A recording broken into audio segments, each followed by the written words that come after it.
Attachments.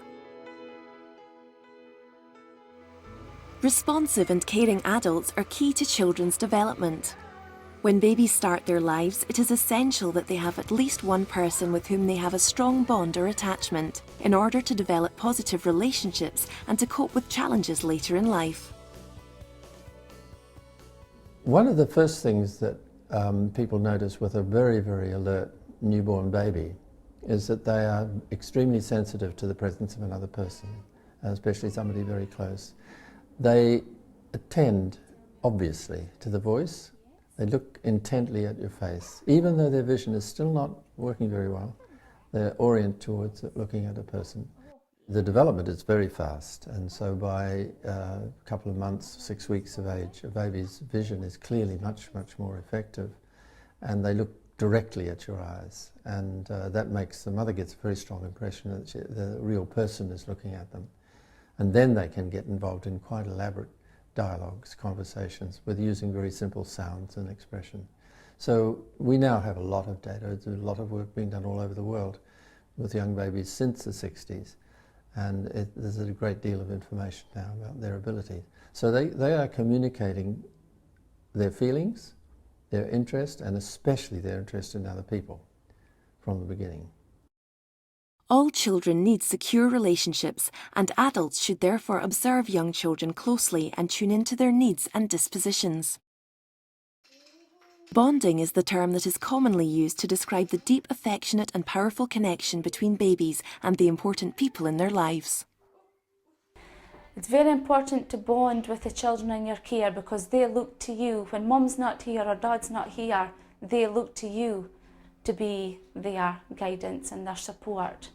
And if you didn't have a bond with a child, then they're not going to settle, they're not going to be happy, they're not going to be stimulated, they're not going to enjoy their time at the childminding setting. So really, bonding is absolutely a must. Babies can bond with a number of significant people such as parents, carers, grandparents, siblings, and also the key person who has responsibility for the child within an early years setting. I think the crucial thing for any baby, any human being, is actually to form a really close relationship with their parent, with their primary caregiver, which obviously usually is their parent, because it is that particular relationship which gives the child their first feelings of safety and security and their most profound feelings of safety and security, because it is the initial experience they have of what it's like to be out in the world. So as soon as they, are born, they are already predisposed to be looking at the human face. And there's that wonderful bit of research which has shown that when we open our eyes, that they lift the eyelid, it actually tenses a muscle in the middle ear, which means that we hear perhaps better. It actually supports our hearing. So you've got this wonderful combination for the typically developing baby, that wonderful bridge that's been in the womb, which is the voice of the mum. They come out and it almost seems as if nature has said already, you need to get to know this person who's going to be looking after you.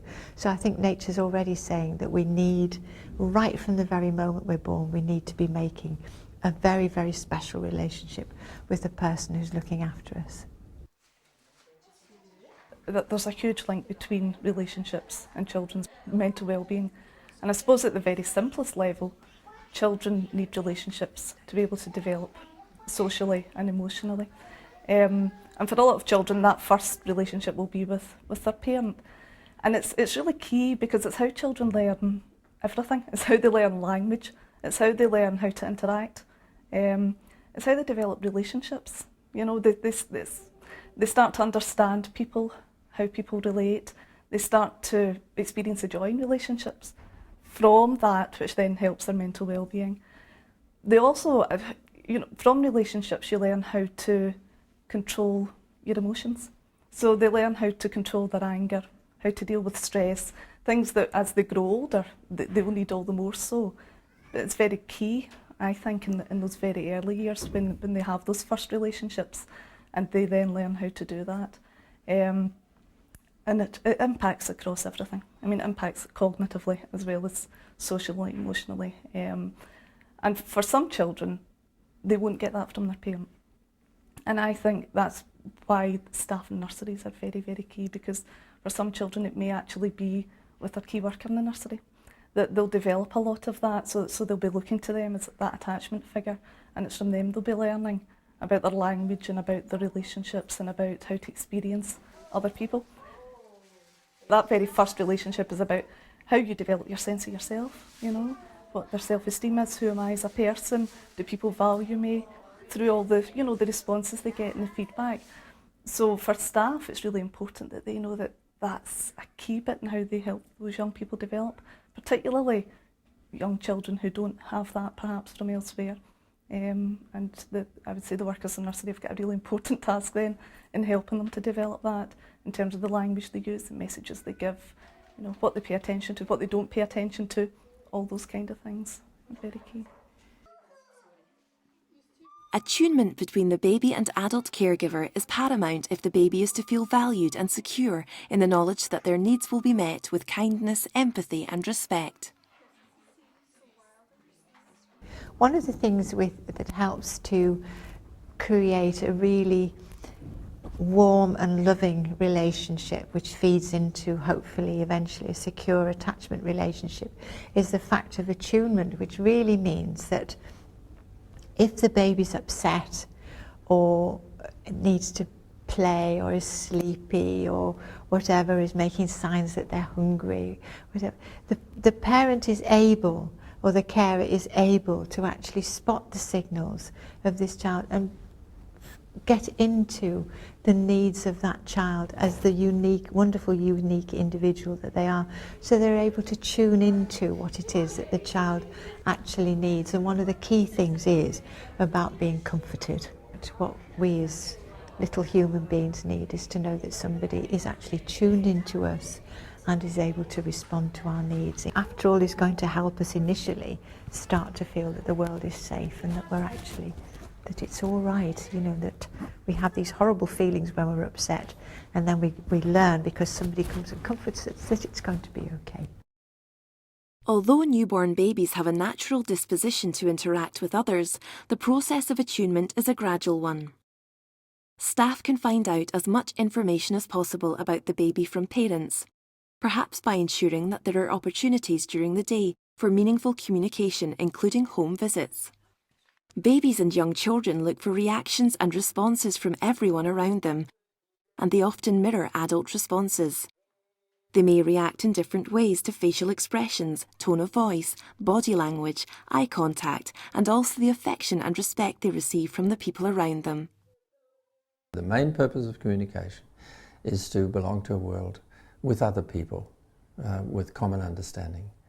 And what we're interested in is the energy and emotion that the babies put into that, and the fact that they develop a personality. You know, I'm the person that knows clapper handies, and look at me, and then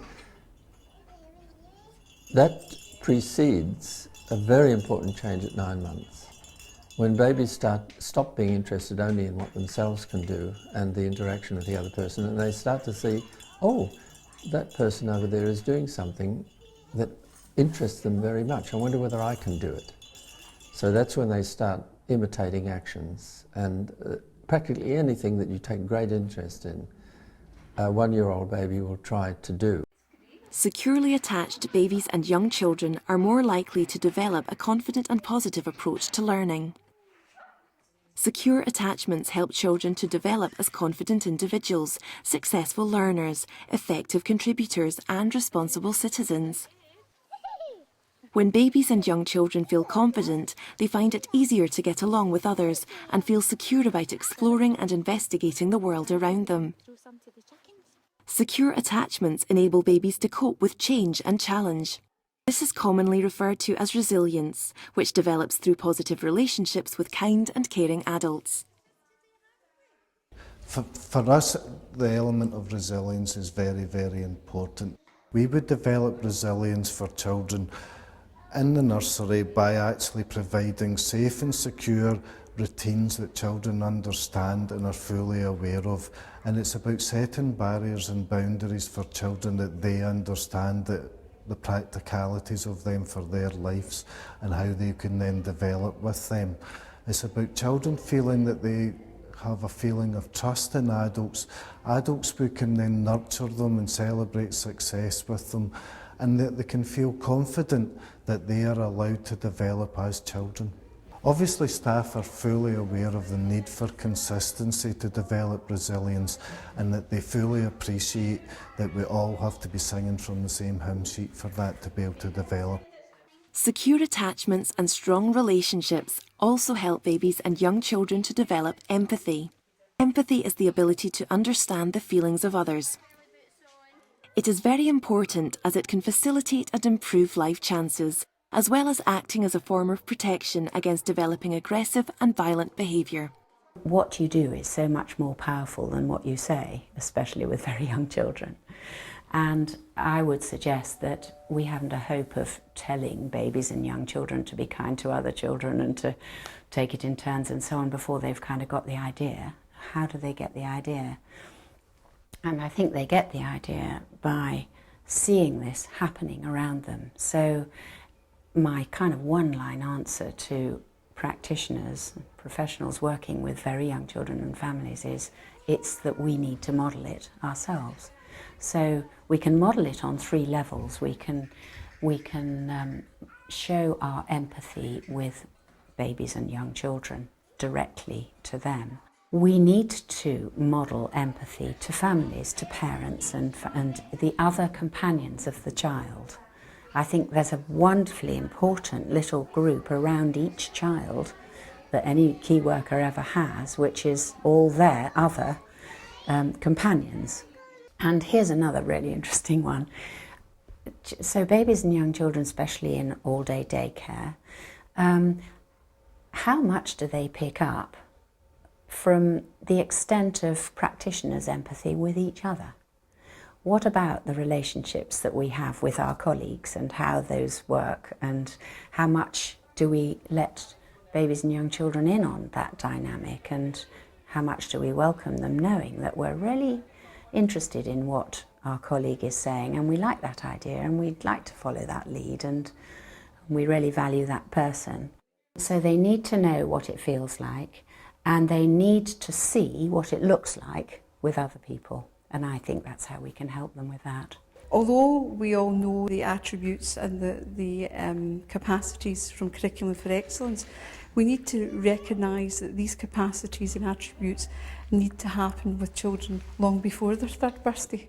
So we need to be looking at what's happening in terms of very young children. And the kind of staff that are working with young children, we need to make them feel much more valued. We need to make people to understand that they're the people who are working with children. They're the ones who are, nurturing them. They're the staff who are helping children to be attuned. They're helping children to build relationships. They're the staff who are helping children to build the resilience that they need. So therefore, we need to then be thinking that all of the things that happen before children are 3, to look at them, value them, and then recognise that when children are past 3, they can move on to the next stage, but we're taking account of all that prior learning. Providing opportunities for children to develop and nurture close attachments with key persons should be embedded in the ethos of every organisation. Building and sustaining strong relationships is dependent upon a shared understanding of and commitment to the needs for secure attachments. I think it's paramount for practitioners to realise that the relationships they make with the parents and the relationships they make with the children and the relationships that they encourage between the parents and the children are the most important thing that they can do. And to do that, it's very easy to say, but it is very difficult and needs a lot of skill. It's not something that comes easy. People need skill, they need reflective supervision, and they need support, and they need time. Identify and reflect on the ways in which you ensure that babies and young children feel secure when in your care. How could you build upon these, introduce new approaches and measure effectiveness?